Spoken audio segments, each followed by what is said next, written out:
Allahumma salli wa sallim wa barik ala sayyidina Muhammadin amma ba'du.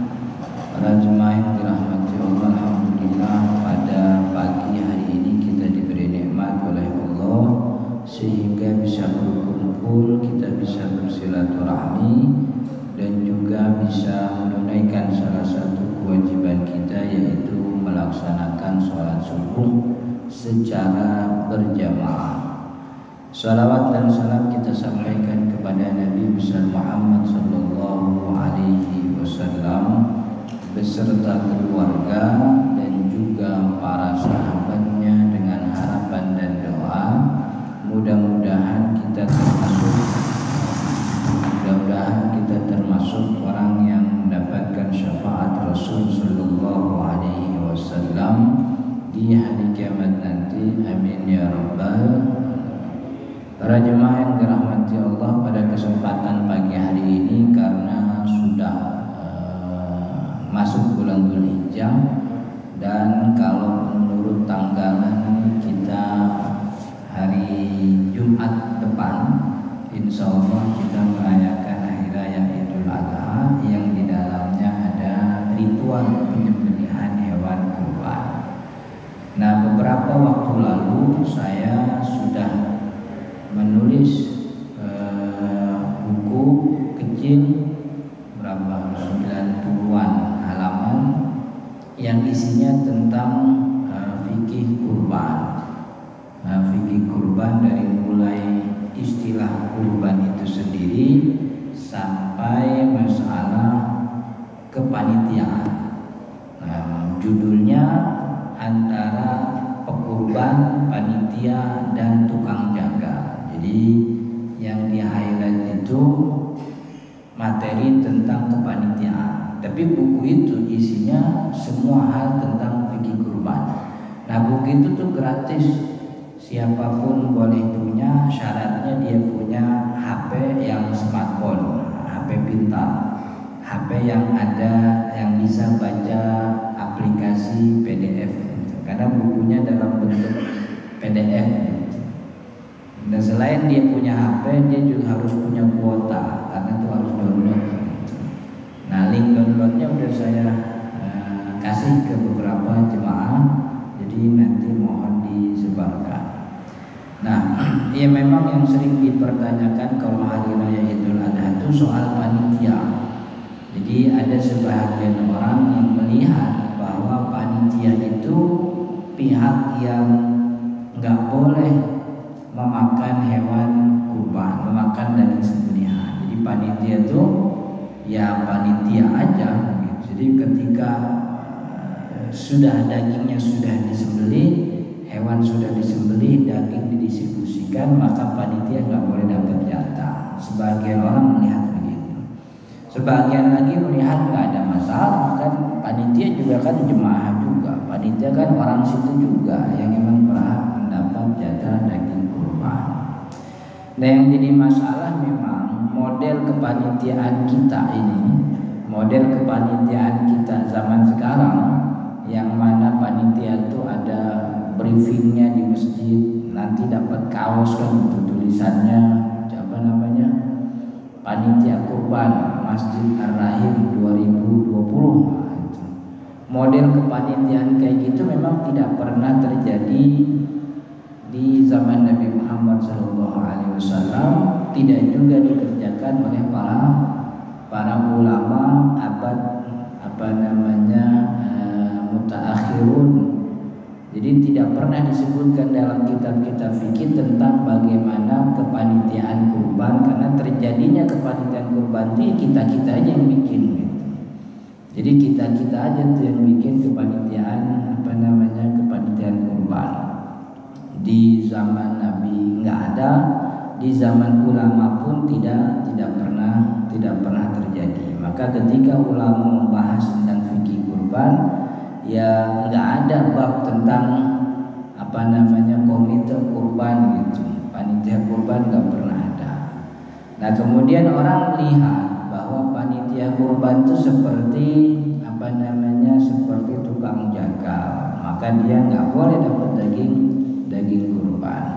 Tapi sebelum jauh daripada itu, ternyata panitia memang kalau bentuk model panitia kayak kita sekarang itu tidak terjadi di zaman Nabi.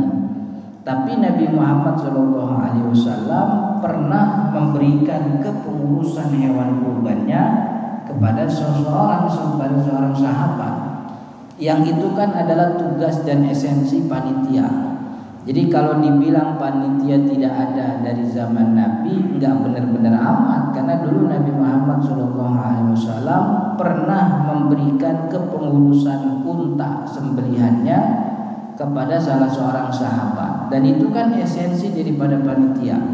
Panitia itu kan mendapatkan amanat untuk mengurusi hewan sembelihan jemaah. Dan itu terjadi di zaman Nabi. Cuman jangan bayangin dulu sahabat yang ngurusin ternak atau hewan kurbannya Nabi itu pakai kaos tulisannya panitia kurban, jangan bayangin gitu. Tapi dulu Nabi Muhammad memberikan kepengurusan itu. Sahabat yang jadi panitia, itu panitia dalam tanda kutip, sahabat yang jadi panitia dalam tanda kutip ketika Nabi Muhammad menyembelih itu adalah Sayyidina Ali bin Abi Thalib. Jadi Sayyidina Ali bin Abi Thalib itu secara mengerjakan pekerjaan panitia, yaitu mengurusi hewan sembelihannya Nabi yang jumlahnya 100 ekor. Jadi Nabi Muhammad pernah menyembelih unta itu jumlahnya 100 ekor dalam sebahagian riwayat. Nah, Nabi Muhammad SAW itu bisa menyembelih dari 100 ekor unta itu sekitar 64. Saya lupa angkanya. Jadi sekitar 64 ekor dari 100 ekor itu Nabi Muhammad yang sembelih. Setelah Nabi Muhammad menyembelih 64 ekor itu, kemudian Nabi Muhammad memberikan sisanya kepada Sayyidina Ali. Nah, itu kan sama kayak panitia tuh. Jadi Nabi Muhammad punya unta sekitar berapa tuh sisanya? 36. Diberikan kepada Sayyidina Ali bin Abi Thalib untuk diurusin nih kurban, dagingnya bagiin buat orang fakir miskin. Nah, kemudian pesan Nabi Muhammad SAW, alla nu'tiyal jazzara min lahmiha bal indina. Dan kata Nabi Muhammad, nih urusin nih sisa untanya kepada Sayyidina Ali. Jadi Sayyidina Ali itu dalam tanda kutip jadi panitia kurbannya Nabi, urusin gitu. Kemudian dagingnya bagi-bagiin buat orang miskin, dan jangan kasih tukang jagal daging kurban, tapi tukang jagal kasih duit sendiri. Jadi upah tukang jagal pakai duit, jangan pakai daging sembelihan. Jadi itu teks hadis Nabi Muhammad SAW, bahwa dulu Nabi Muhammad pernah menyerahkan daging sembelihan, menyerahkan hewan kurbannya itu kepada panitia, yang mana panitianya itu adalah Sayyidina Ali bin Abi Thalib. Jadi panitia itu Sayyidina Ali gitu. Jadi jangan kalau jadi panitia itu berarti dia punya punya legal standing. Dulu Sayyidina Ali juga jadi panitia gitu. Maka kita jadi panitia itu kayak Sayyidina Ali. Nah, orang-orang yang mau kurban itu tidak perlu canggung untuk menyerahkan hewan kurbannya ke panitia, karena dulu Nabi Muhammad SAW pun menyerahkan sebahagian hewan kurbannya untuk diurusi oleh Sayyidina Ali. Jadi itu yang pertama. Kalau dikatakan panitia nggak ada di zaman Nabi, ya betul, panitia model yang begini nggak ada. Maksudnya model yang pakai kaos, kemudian masang terpal, masang spanduk menerima penyaluran hewan kurban, kan gitu. Emang nggak ada zaman Nabi. Cuman esensi panitia itu kan menyembelih dan mendistribusikan. Menyembelih hewan kurban yang dititipkan, kemudian mendistribusikan daging sembelihan, dan itu dikerjakan oleh Sayyidina Ali. Jadi apa yang dilakukan oleh Sayyidina Ali itu yang dilakukan oleh panitia sekarang gitu. Nah, lalu masalahnya, boleh nggak panitia kemudian mengambil jatah dari daging sembelihan? Pertama begini, ada sebahagian ulama yang melihat bahwa panitia itu mirip seperti tukang jagal. Tukang jagal tuh yang motong, yang megang pisau, dia motong leher sapi, dia motong leher kambing, itu tukang jagal. Dalam syariat kita tidak ada yang berselisih tentang keharaman tukang jagal mendapatkan upah dari daging sembelihan. Semuanya sepakat tukang jagal haram dapat daging sembelihan, dapat daging kurban nggak boleh sebagai upah. Jadi sebagai upah. Kenapa dilarang mendapatkan daging sembelihan sebagai upah? Karena ada larangan dari Nabi Muhammad SAW agar tidak menjadikan daging kurban itu, daging sembelihan itu sebagai alat bayaran, nggak boleh dijual. Jadi pokoknya daging kurban itu nggak boleh dibuat transaksi yang sifatnya tukar menukar uang, nggak boleh. Maka kan ada larangan man ba'a jilda udhiyatin fala udhiyata lahu, siapa yang jual kulit kurban maka kurbannya jadi bermasalah, tidak ada kurban baginya. Intinya bahwa daging kurban itu tidak boleh dijadikan alat tukar, alat transaksi. Kalau kita upah tukang jagal dengan daging sembelihan, itu terkesan daging sembelihan itu jadi bayaran untuk jasa jagalnya gitu. Dan kita nggak boleh itu jual beli pakai daging sembelihan. Itu kan namanya jual beli. Kita beli jasa jagalnya, kita bayar pakai daging sembelihan. Nah, itu nggak boleh. Itu semua sepakat itu. Akan tetapi tukang jagal tetap boleh dapat daging kurban, bukan sebagai upah, tapi sebagai sedekah kalau dia miskin, sebagai hadiah kalau dia orang yang mampu. Bagaimana untuk bisa dikatakan daging sembelihan itu sebagai hadiah atau sebagai sedekah? Ya bayar dulu itu tukang jagal dengan nominal tertentu sebagai upahnya, agar nanti daging sembelihan yang dia terima itu sudah hilang kemungkinan bahwa ini sebagai upah. Kenapa hilang kemungkinan sebagai upah? Dia udah nggak ada, karena dia udah dapat duit dari jasa jagalnya sendiri gitu. Jadi tukang jagal betul tidak boleh diupah dengan daging sembelihan, karena itu terkesan jual beli namanya. Kita beli jasa jagalnya, kita beli jasa jagalnya, kita bayar pakai daging sembelihan. Nah, itu terlarang. Biar tidak terkesan ini jual beli, dari awal kita kasih upah. Upahnya sekian per ekor, misalnya harga jasa per ekornya 100.000 nih, dikasih 1 juta karena dia sudah menyembelih 10 ekor kambing. Nah, ini dagingnya nih, ambil. Kalau udah dikasih upah, udah dikasih duit sebagai bayaran jagalnya, terserah dah tuh dia mau ngambil pala boleh, mau ngambil kaki boleh, mau ngambil buntut boleh, mau ngambil kulit juga nggak ada masalah. Karena kalau dia udah megang upah itu, apa yang dia dapat dari daging sembelihan itu sudah tidak ada lagi kesan itu jual beli, karena jual belinya udah beres, pakai duit itu. Apa yang dia ambil dari daging kurban tuh ya sebagai hadiah, sebagai sedekah, yang nggak ada masalah.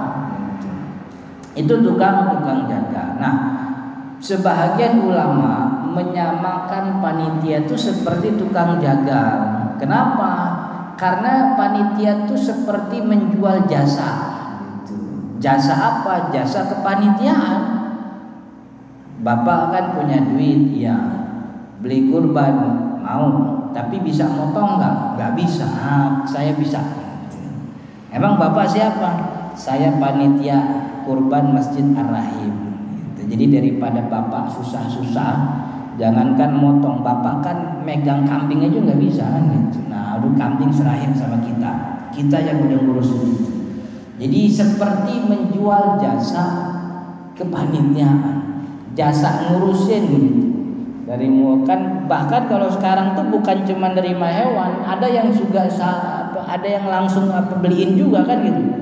Jadi si jemaah tuh nggak bawa kambing, nggak bawa sapi, dia cuma ngasih duit, yang beli panitia kan gitu, yang ngurusin semuanya. Jadi sebahagian ulama melihat panitia kok kayak jual jasa, ada jasa yang mesti dibayar. Kalau dia mendapat daging sembelihan, itu terkesan daging sembelihan itu jadi upah atas jasa kepanitiaan. Kan panitia repot tuh.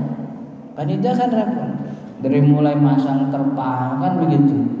Belum lagi masang spanduk, belum lagi data siapa yang dapat nih, ngeprint kupon.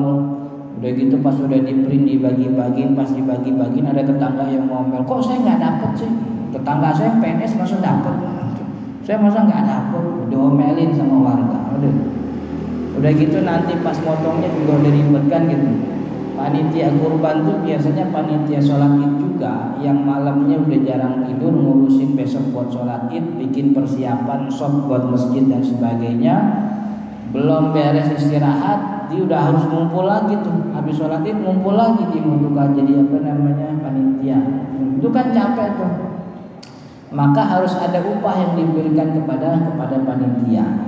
Kalau mereka dapat daging kurban itu kesannya bahwa mereka diupah dengan daging sembelihan. Oh berarti ini jual beli nih. Kita beli jasa kepanitiaannya, kita bayar pakai daging sembelihan kita. Itu kan terlarang. Kalau gitu panitia nggak boleh. Nah, sebagian ulama bilang gitu, nggak boleh. Kenapa nggak boleh? Itu jadi kayak ada jual beli antara pekurban dengan panitia. Pekurban beli jasa kepanitiaan, ente urusin ya, sampai hari H. Ini jatah ente nih, upah. Itu kan jadi terkesan seperti itu, transaksi. Maka itu sebagian ulama melarang. Pendapat pertama ini kan solusinya gampang. Untuk tidak terkesan bahwa panitia ini jual beli jasa kepanitiaan, maka sebelum dia dapat daging sembelihan daging kurban gitu, maka diupah dulu dari awal, sudah dapat upah jasa kepanitiaan. Dengan apa? Bisa itu dari uang pekurban. Jadi dikasih merek itu di depan masjid, pekurban kalau bawa kambing sendiri kena charge 200.000 misalnya. 200.000 itu buat upah tukang jagal sekaligus upah panitia. Kan gitu.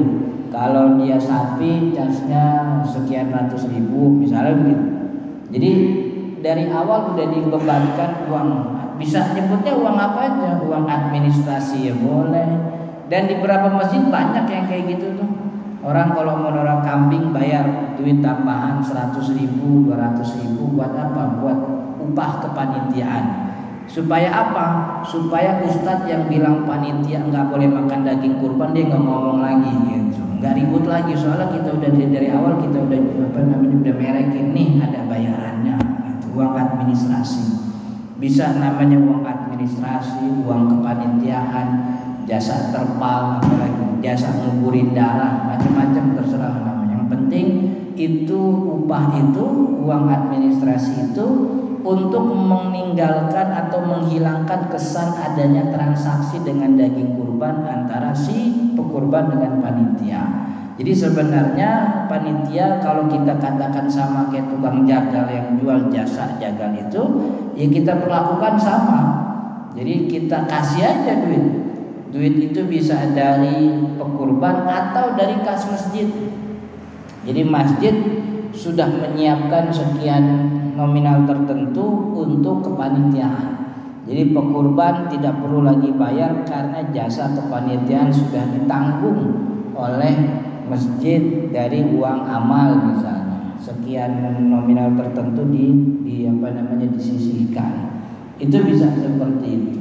Nah, sebahagian ulama melihat panitia tuh nggak ada masalah untuk memakan daging kurban. Tadi kan kalau tadi bilangnya nggak boleh, maka kalau nggak boleh, untuk menghilangkan ketidakbolehan tersebut kasih upah duluan, kasih bayaran. Nah, sebahagian ulama lain melihat panitia tuh nggak ada masalah makan daging sembelihan. Kenapa panitia tidak bermasalah? Karena panitia tuh bukan tukang jagal.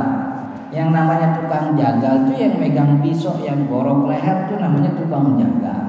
Tidak ada larangan bagi panitia untuk menyembelih, untuk memakan daging sembelihan. Pertama, Karena panitia sejatinya adalah wakil pekurban.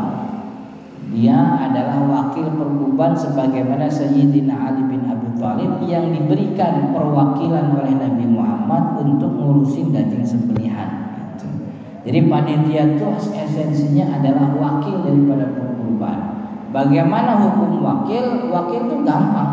Wakil itu hukumnya sama seperti yang diwakili. Kan gitu. Ada wali nikah. Wali nikah bapaknya nih kemudian memberikan perwakilan. Ini wakaltu, saya wakilkan kepada Anda fulan bin fulan untuk jadi wali atas anak saya. Maka itu orang sama pengantin perempuan kan bapak bukan, abang bukan, adik bukan, paman bukan. Tapi karena dapat perwakilan dari walinya gitu, maka orang ini hukumnya sama seperti wali. Dia bisa jadi wali, dia bisa nikahin. Jadi hukum wakil itu sama seperti yang diwakilkan. Panitia itu dititipin, urusin ya, aneh nitip sama ente. Itu kan perwakilan. Jadi panitia itu esensinya adalah sebagai wakil pengurban. Yang namanya wakil itu hukumnya sama seperti yang diwakili. Yang diwakili pekurban boleh dapat jatah daging sembelihan, ya boleh, nggak ada masalah. Bahkan kalau kita lihat ayat Al-Quran, fakulu minha wa'adimul qani wal mu'tar. Kata Allah, makanlah daging sembelihan tersebut dan berikanlah kepada qani, orang yang mampu, orang yang cukup, orang yang kaya, wal mu'tar, dan orang yang miskin. Jadi kalau maka ayat ini pekurban itu dia punya hak 1/3, sedekah 1/3, hadiah 1/3, jadi 1/3. Walaupun ini bukan ketetapan harus, tapi idealnya begitu. Kalau mau dibagi begitu, 1/3 pekurban, 1/3 dihadiahkan, 1/3 disedekahkan kepada orang miskin. Kalau si pekurban dapat jatah 1/3, ya panitia juga sama dong, karena panitia kan wakilnya. Wakil itu hukumnya sama seperti yang diwakili. Dan hadis Sayyidina Ali itu sangat mendukung. Hadis Sayyidina Ali bin Abi Thalib yang jadi panitianya Nabi Muhammad SAW itu kan tidak ada larangan dari Nabi Muhammad untuk Sayyidina Ali makan daging sembelihan. Nabi Muhammad cuma pesen nih sembelihin, distribusiin, tapi kalau pakai tukang jagal jangan kasih dari daging sembelihan ya, upah sendiri. Nabi Muhammad memberikan pesan jangan kasih tukang jagal. Padahal kemungkinan Sayyidina Ali ngambil daging sembelihan itu kan ada. Ya sangat masuk akal karena dia yang ngurusin. Tapi walaupun kemungkinan itu ada, Nabi Muhammad gak bilang apa-apa, berarti emang gak ada masalah. Kan sama, kemungkinan tukang jagal ngambil dari daging sembelihan dengan kemungkinan Sayyidina Ali sebagai wakil ngambil itu kan sama-sama ada. Kemungkinan itu sama-sama ada gitu. Kenapa? Yang namanya diwakili, ya gue dapet dong kan begitu istilahnya gitu. Tapi kemungkinannya sama-sama ada. Yang Nabi Muhammad pesen cuma tukang jagal, jangan tukang jagal, jangan kasih ya gitu. Berarti emang yang jadi masalah tuh tukang jagal aja.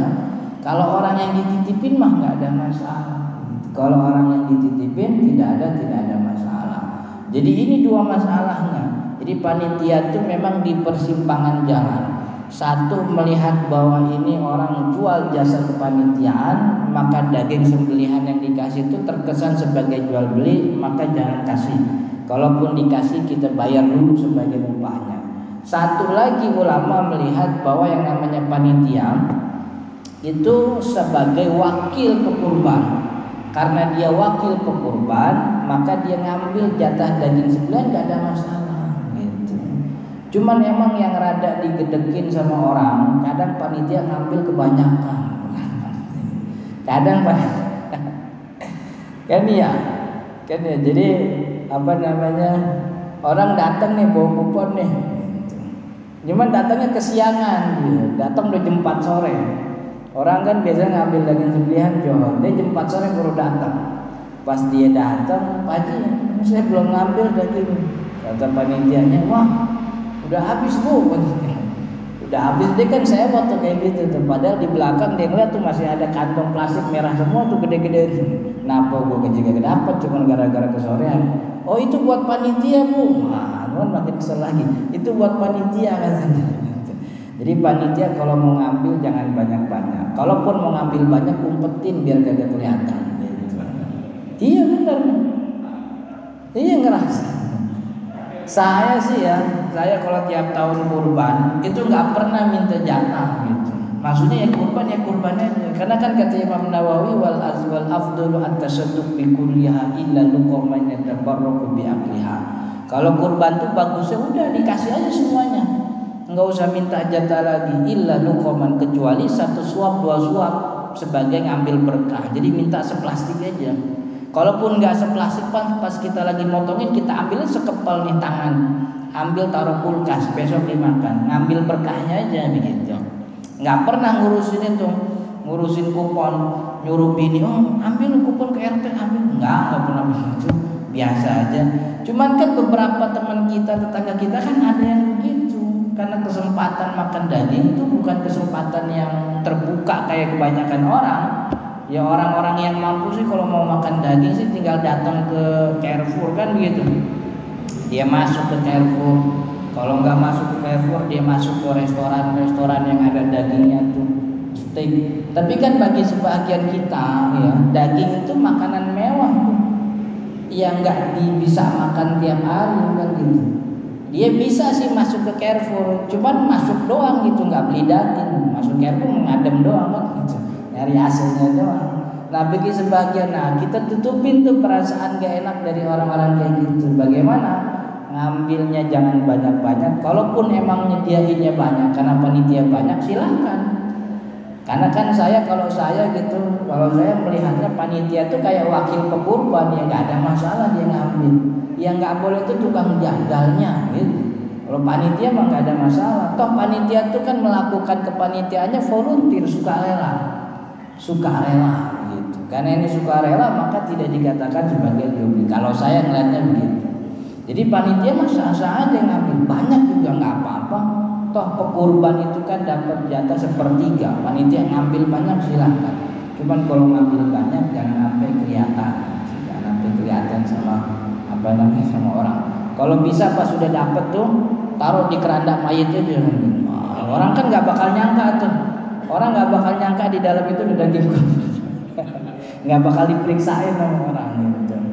Cuman kan ada ulama yang melihat itu. Maka untuk menghindari menghindari keharaman dari ulama-ulama yang mengatakan panitia itu kayak tukang jagal, ya kita kasihlah uang administrasi. Atau kita bilang dari awal jasa kepanitiaan ditanggung oleh Bapak Fulan. Misalnya ada Bapak Fulan yang bervolunteer untuk mendanai kepanitiaan.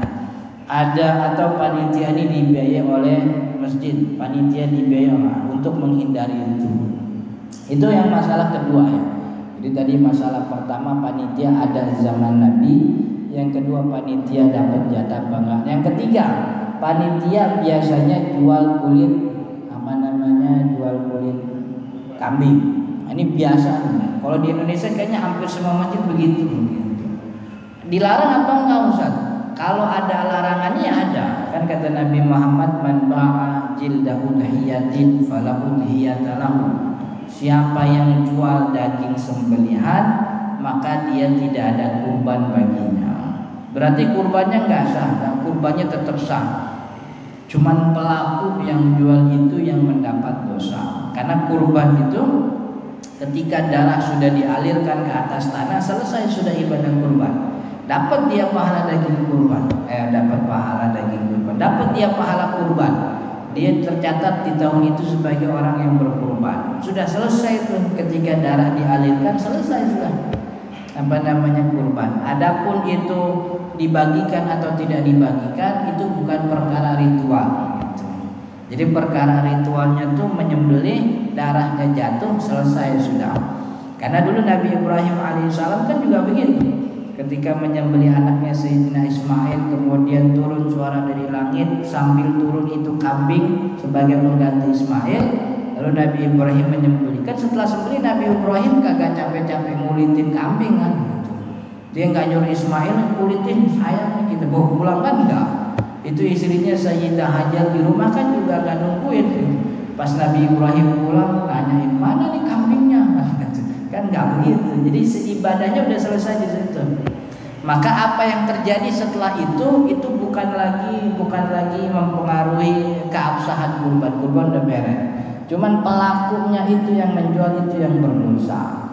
Berarti jual kulit nggak boleh Ustaz. Kalau memakai pendapat kebanyakan ulama, jumhur ulama, termasuk ulama Asy-Syafi'iyah nih, ulama kita, itu kulit kambing, kulit sapi itu tidak boleh dijual. Terus diapain Ustaz? Ya dikasih orang aja, disedekahkan atau dikasih orang aja. Jadi jangan sampai ada transaksi gitu. Intinya kan itu, jangan sampai ada transaksi dengan hewan sembelihan. Itu kata jumhur ulama termasuk mazhab Asy-Syafi'iyah.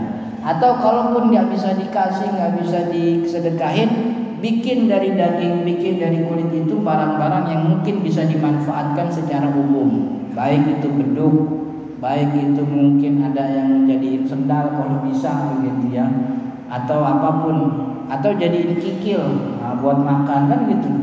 Kan biar makan kulit kulit sembelihan. Itu jumhur ulama. Tapi ada satu madhab namanya madhab Imam Abu Hanifah. Jadi madhabnya Imam Abu Hanifah itu membolehkan daging kurban atau kulit kurban, kulit atau daging sama. Jadi larangannya itu memang yang disebutkan oleh Nabi Muhammad kulit, karena biasanya dari banyak bagian hewan kurban yang paling tidak bisa dimanfaatkan atau sulit untuk dimanfaatkan itu bagian kulit. Maka kecenderungan orang jual kulit itu ya sangat banyak, dan itu juga terjadi di zaman Nabi. Makanya Nabi Muhammad ngomong itu.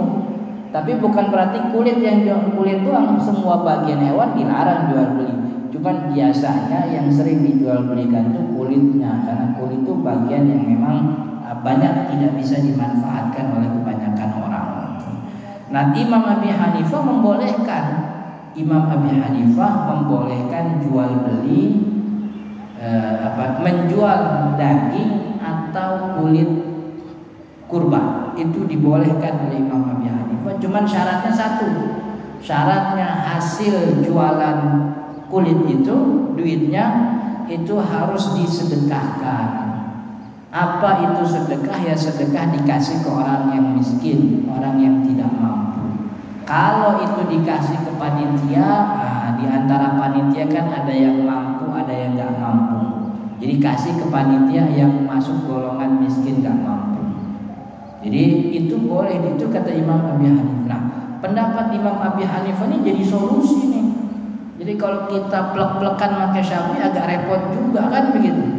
Agak repot juga tuh kulit kambing nggak diapa-apain, akhirnya malah diambil sama tengkulak. Oh dia untung gede tuh, dia untung gede, ngambil gratis jualnya mahal tuh, kan gitu. Maka kita manfaatin aja, kita jual. Cuman kita pastiin pasarnya ada, yang beli ada. Ini besok di masjid gua ada kambing ada 10, sapi ada 5. Lu mau nggak bayarin kulitnya? Mau Pak Haji, berapa? Ya kira-kira berapa dah? Udah itu dihitung, 1 juta ya, 2 juta ya, yaudah ambil 2 juta. Berarti kita punya hitung-hitungan 2 juta. Selain daging kita punya hitung-hitungan 2 juta. Nah 2 juta ini untuk tidak jatuh pada keharaman, alokasikan kepada fakir miskin. Kita lihat nih data di kupon itu, yang miskin tuh ada 1, 2, 3, wah ada 30 orang. Tinggal 2 juta tuh dibagi ke 30 orang itu. Jadi nanti si miskin pas dia datang kasih kupon, dia dapat daging plus dapat duit hasil jualan kulit sembelihannya. Jadi jangan sampai kulit sembelihan itu dijual hasilnya buat masjid, nggak boleh. Buat panitia nggak boleh, tapi bolehnya untuk disedekahkan saja gitu. Artinya kan gini, disedekahin aja masih ada yang larang kan, jumhur masih ngelarang tuh. apalagi bukan buat sedekah, makin haram lagi gitu. Seenggaknya kan kalau kita sedekah ini kita ngikutin mazhabnya Imam Abi Hanifah, dan ini solusi. Dan memang perbedaan pendapat di kalangan ulama itu memang jadi solusi, jadi rahmat buat kita. Satu waktu kita nggak bisa ngejalanin apa yang ditetapkan oleh ulama Syafi'iyah yang kita biasa laksanakan, kan bisa kita melaksanakan pendapat berbeda. Yang penting itu ada ulamanya yang ngomong. Kita punya temen nih baru tumben sholat, baru tumben sadar. Kemarin main gaplek, main judi. Kalau dulu ada namanya pakong. Ada masuk sini nggak pakong? Ya, zaman kapan tuh pakong? Dia baru tumben nih mau sholat. Gua udah tobat nih, udah capek main judi mulu. Gua udah tobat. Ya tobat, terus gua kalah mulu main judi. Tobat ya, mau sholat. Cuman masalahnya gua nggak bisa Fatihah. Sholat gua sah apa enggak? Ini kan kalau orang nggak ngerti, wah, udah mendingan gak usah sholat lah, percuma lu sholat, Fatihah kagak bisa. Soalnya kita dari dulu emang diajarin Fatihah itu rukun sholat kan ya. Tapi kalau kita melihat pandangan yang lain, ternyata Imam Abi Hanifah itu membolehkan sholat tanpa Al-Fatihah, karena Al-Fatihah bukan rukun sholat tuh bagi Al-Hanafiyah. Jadi mazhab Imam Abi Hanifah rukun sholat itu Al-Quran apa aja, yang penting Al-Quran, bukan Fatihah juga nggak apa-apa. Itu Imam Abi Hanifah. Ini kan kalau kita tahu nih, tapi gue nggak bisa Fatihah nih, tenang aja. Yang penting lu ikut sholat. Yang namanya sholat mah yang penting ikutin imam. Imam ruku ikut ruku, imam berdiri, imam salam, imam angkat tangan doa, angkat tangan doa. Yang penting lu begitu. Terus Fatihahnya gimana? Kalau lu belum bisa nggak apa-apa, tinggal baca apa aja Al-Quran yang lu bisa. Lu bisa Al-Quran, bisa sih. Yang lu bisa apa? Baru Bismillah doang. Biar Bismillah aja diulang-ulang. Bismillahirrahmanirrahim. Itu kan juga bagian dari Al-Quran. Itu surat itu kan, Al-Quran itu surat An-Naml lah kan gitu. Ya Bismillahirrahmanirrahim. Ya kan ketika Nabi Sulaiman itu baca ada Bismillah nggak apa-apa. Tapi nanti habis sholat kita belajar. Itu jadi enak tuh. Jadi lebih lebih luas gitu. Ini kulit mau diapain nih? Gitu. Kita kumpulin kagak ada yang bisa ngolah. Kalau dikasih tengkulak dia ngambil keuntungan gede, daripada keuntungan gede dia ambil sendiri doang, mendingan kita ambil juga keuntungan buat kita para miskin. Ini miskin kita banyak di sini, dia jual dah, cuman sedekah buat miskin kan begitu. Lagi tawaf di Masjidil Haram ini kan kalau kita pakai pakem Syafi'i, itu kan nyentuh perempuan batal semua tuh. Itu satu Masjidil Haram batal semua wudunya. Bagaimana nggak bisa nyentuh? Kita sih udah rapat-rapat begitu ya, biar nggak nyentuh tetap aja kepegang orang kan gitu, bukan perempuan kan gitu. Perempuan kita sih kecil-kecil, perempuan orang sono kan gede-gede gitu. Kita bisa diketekin sama perempuan sono, nggak mungkin nggak nyentuh. Kalau kita pakai pakemnya Syafi'iyah yang nyentuh perempuan batal, bisa belum satu tahap kita udah balik lagi ke tempat wudu. Di Masjidil Haram kan tempat wudu di luar semua tuh. Kalau mau di dalam wudu pakai air Zam-Zam. Itu juga kalau nggak diomelin sama askarnya kan. Jadi kita keluar wudu, pas kita balik kita kan rombongan gua kemana ya? Udah hilang tuh. Rombongannya udah hilang udah. Orang wudu jauh banget. Untung ada pendapat berbeda yang mengatakan bahwa rukun menyentuh perempuan itu tidak membatalkan wudu, yaitu madhab Imam Ahmad bin Hanbal, madhab Al-Malikiyah itu bilang nggak batal wudunya. Yang batal itu megang sambil ada syahwatnya gitu. Jadi perbedaan pendapat itu menjadi solusi, menjadi rahmat dalam satu kondisi. Kayak sekarang nih, ini kan lagi masih corona ya. Kalau sebagian orang bilang masih corona, ada yang lain bilang udah nggak ada corona. Ini kan Jumatan masih dipisah-pisah nih, masih berjarak gitu. Ini kan kalau satu masjid itu paling muatnya yang biasanya muat 300-400 orang jadi muatnya cuma 100-200. Sisanya yang 200 orang lagi kan harus ada Jumatan lagi. Akhirnya dia bikin Jumatan di lokasi yang terdekat. Padahal dalam pandangan Syafi'i, satu kampung ada 2 masjid itu kan nggak boleh. Ada satu kampung ada 2 Jumatan tuh nggak boleh. Satu kampung harus 1 Jumatan. Cuman kan kondisinya begini nih, kalau kita nggak bikin Jumatan lagi, ya kepada Jumatan nih orang kan gitu. Akhirnya di musola bikin Jumatan, buat apa?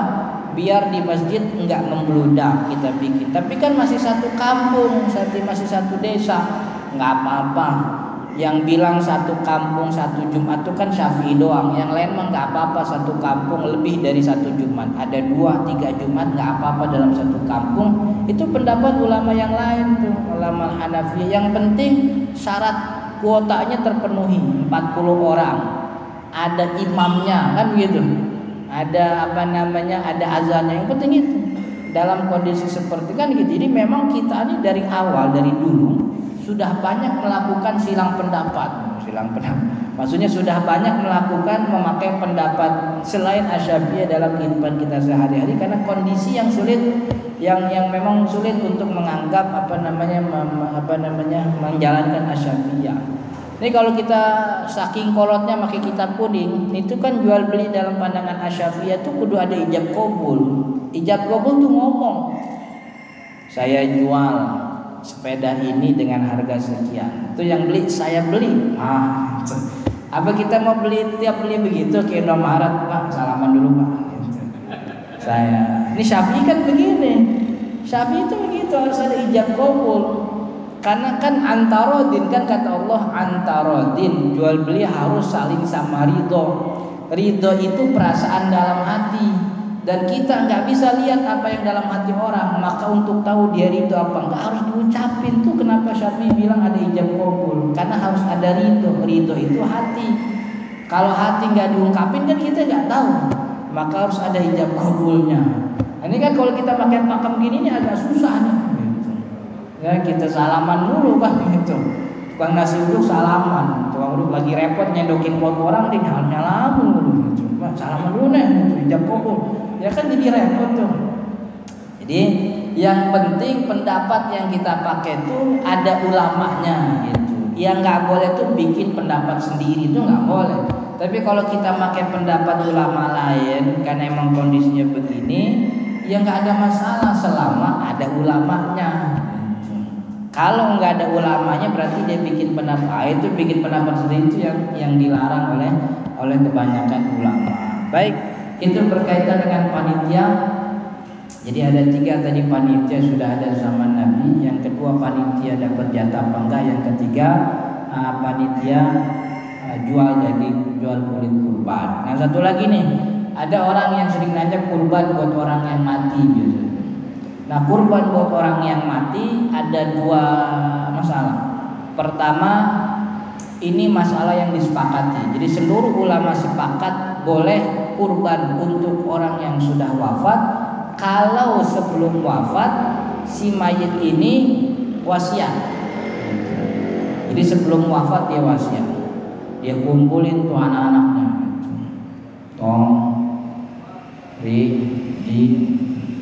ini kayaknya udah harinya nih. Udah harinya apa Kong? Udah harinya gue meninggal. Wah nggak boleh ngomong kayak gitu Kong gitu. Tapi rekening udah disiapin semua kan? Itu gue mau wasiat. Wasiatnya apa Kong? Itu duit gue kan banyak ya. Banyak Kong. Iya lu pegang semua kan tuh duit gue. Duit gue kan banyak. Ntar kalau gue meninggal, sebelum dibagi-bagi buat anak cucu gue, sisain ya sekian juta buat beli sapi. Emang gue mau ngangon sapi ceritanya? Enggak. Gue mau kurban, gue seumur hidup belum pernah kurban nih, gue mau meninggal, gue wasiat dah. Ntar kalau gue meninggal sisain duit gue buat beli sapi. Nah ketika nih orang meninggal, si ahli waris sebelum bagiin waris nggak boleh ngapa-ngapain kecuali menunaikan dulu wasiatnya. Dia beli sapi. Ada lagi kok wasiatnya, ada apaan lagi? Itu kan samping kontrakan gue ada tanah tuh. Lumayan luas, iya kok. Itu jangan dijual ya. Emang kenapa? Itu bukan punya gua, itu punya Cina tuh. Itu jangan dijual. Itu kata sih. Jadi ada wasiat. Kan emang urusan waris itu sebelum waris itu ada 2 yang perlu ditunaikan. Pertama hutang, kedua wasiat. Nah kedua, kalaupun nggak wasiat, mayit sebelum meninggal nazar. dia nazar. Kata si si almarhum ini sebelum meninggal, saya nazar nih, pokoknya ntar kalau anak saya lulus pesantren, saya nazar saya mau kurban sapi, misalnya begitu. Anaknya lulus pesantren, dia meninggal dunia. Ada nazar yang belum tertunaikan. Nazar itu kan utang kepada Allah. Maka seketika dia meninggal, sebelum warisan itu dibagikan, gitu ya, sebelum warisan dibagikan, itu dia harus ahli warisnya membayar utang si almarhum. Salah satu utang almarhum apa? Yaitu nazar itu utang. Jadi dia harus keluarkan sekian juta untuk beli hewan yang dinazarkan tadi, beli sapi atau beli kambing. Itu ulama semua sepakat nih. Kurban untuk mayit itu boleh kalau ada wasiat atau ada nazarnya. Yang jadi masalah tuh kalau mayit nggak wasiat, nggak nazar gitu. Wasiat enggak, nazar juga nggak ada. Atau mungkin orang yang sudah meninggal sekian tahun lalu, udah lama, anaknya kemudian punya duit lebih, mau beli kambing atas nama si mayit, boleh apa enggak? Kalau kata jumhur ulama boleh, tapi kalau kata Syafi'i mah nggak boleh. Syafi'i cuma 2 doang tadi, wasiat. Tapi kalau jumhur ulama yang lain boleh. Kenapa boleh? Karena kurban itu dorbun minas shadaqah. Kurban itu bagian dari sedekah. Sedekah itu kan luas, sedekah itu luas. Ada sedekah tenaga, sedekah harta, sedekah waktu, ada juga sedekah uang. Nah, salah satu sedekah uang tuh itemnya kalau di tanggal 10 Dzulhijjah namanya kurban. Jadi kurban tuh salah satu item dari banyaknya jenis sedekah. Dan kita bersedekah itu, sedekah harta, itu boleh atas nama mayit. Kita sedekah ke masjid. Ini pahalanya buat almarhum bapak saya. Ini pahalanya buat almarhum kakek saya, Fulan bin Fulan gitu. Boleh, dan itu bermanfaat buat mayit. Mayit merasakan kemanfaatan sedekah atas nama beliau. Kalau sedekah saja boleh, maka kurban juga boleh. Karena kurban itu bagian dari sedekah gitu. Dan lagi ya, kalau Nabi Muhammad dulu kan pernah menyembelih kambing, kemudian dia mengatakan ini untukku dan untuk umatku, kata Nabi Muhammad.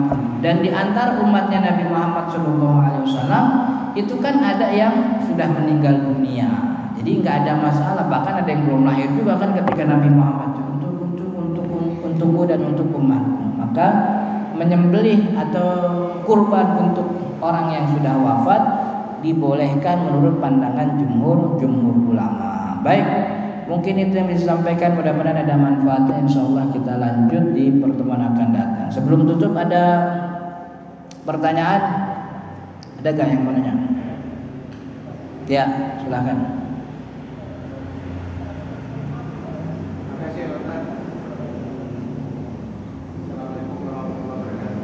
Assalamualaikum warahmatullahi wabarakatuh.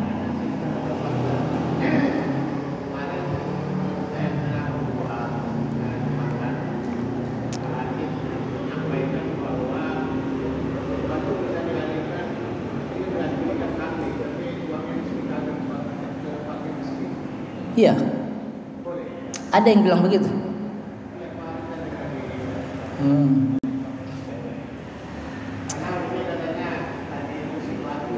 Ya, jadi kurban itu syiar dan dia merupakan ritual. Ibadah ritual itu tidak bisa diganti dengan ibadah lain. Jadi ibadah kurban itu kita nggak bilang kalau sedekah tuh nggak boleh, bukan. Sedekah bagus, cuman jangan dianggap kalau sedekah tuh bisa menggantikan kurban. Kalau emang punya duit lebih, kurban juga, sedekah juga bagus. Tapi kalau emang duitnya cukupnya buat satu hewan kurban misalnya begitu, kalau berada pada tanggal 10 Dzulhijjah, mending 10 Dzulhijjah itu kita jadiin kurban, jangan cuma sedekah. Karena Nabi Muhammad yang mengatakan tidak ada amal ibadah yang dikerjakan oleh manusia di hari 10 Dzulhijjah illa iraqatad dami, kecuali mengalirkan darah. Jadi mengalirkan darah itu ritual yang tidak bisa, namanya ritual nggak bisa diganti. Ini sholat 5 waktu ini kan ritual. Dalam beberapa Al-Quran itu kan Allah sering nyebutin hikmahnya, aqimus sholata li dzikri. Sholat itu kan buat nginget Allah, buat zikir. Boleh gak kalau sholat kita ganti aja pakai zikir? Kan sama-sama nginget Allah. Boleh apa enggak? Nggak boleh.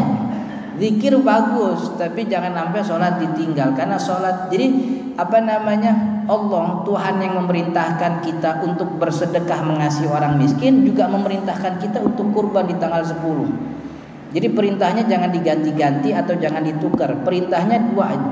Jadi Allah yang memerintahkan kita mengasihi orang-orang tidak mampu, beliau Allah juga yang memerintahkan kita kurban, menyembelih hewan kambing, sapi, unta di tanggal 10. Jadi mengerjakan keduanya baik, mengerjakan salah satunya juga nggak ada masalah. Jadi maksudnya kalau emang mau sedekah doang, sedekah silahkan. Tapi jangan bilang kalau sedekah ini menyamai kurban. Enggak ada yang menyamai kurban di tanggal 10 kecuali kurban itu sendiri. Gitu, sama sebagaimana haji. Gitu ya, tidak ada yang bisa mengalahkan ibadah haji kecuali datang ke Baitullah. Nggak bisa gue punya duit yang duitnya tuh kalau gue sedekahin nilainya sama kayak pergi haji, gue sedekahin aja ke orang, jadi gak tuh haji. Ini kan sekarang kalau haji 34 juta ya, 34 juta, setor 25 juta, ngambil kursi 25 juta, nanti kelengkapinya 34 juta, sisanya 35. Orang punya duit 34 juta, datang musim haji. Nah, daripada haji capek-capek ke Mekah di pesawat lama, tidur ayam. Tuh gak tidur di pesawat kan tidur ayam. Tidur ayam. Mending nih duit gue langsung aja kasih orang miskin banyak nih. Doain ya biar gue dapet gelar haji. Bisa gak begitu? Gak bisa. Ibadah haji itu datang ke Baitullah, tawaf, sa'i, lontar jumrah, wukuf di padang Arafah. Ibadah kurban tuh bawa kambing, bawa sapi, potong tuh sapi, tuh kurban alirin darah. Tapi kalau sedekah ya bagus sedekah, cuman jangan dianggap sedekah itu sebagai pengganti. Maka saya agak heran tuh kalau ada yang ngomong gitu. Jadi nggak ada yang ngomong. Gak ada yang bilang kalau sedekah itu bisa menggantikan. Jadi kita bukan berarti Ustaz nggak demen ya, bukan nggak demen sedekah gitu. Cuman ritual ibadah nggak boleh ditukar gitu, nggak boleh diganti. Oke? Ada lagi? Ya.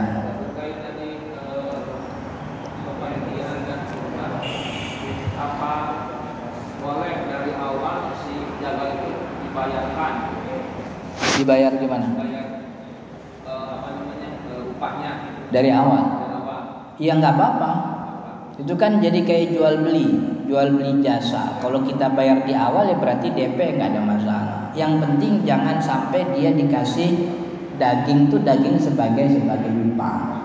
Justru kalau dibayar di awal tuh malah lebih bagus. Itu kan menghilangkan kesan bahwa daging itu jadi upah dia. Emang bagusnya di awal. Oke? Ada lagi? Sudah ya. Insya Allah kita lanjut di pertemuan akan datang. Kita tutup dengan kafaratul majlis. Subhanakallahumma wa bihamdika asyhadu an la ilaha illa anta astaghfiruka wa atubu ilaik. Hadanallahu wa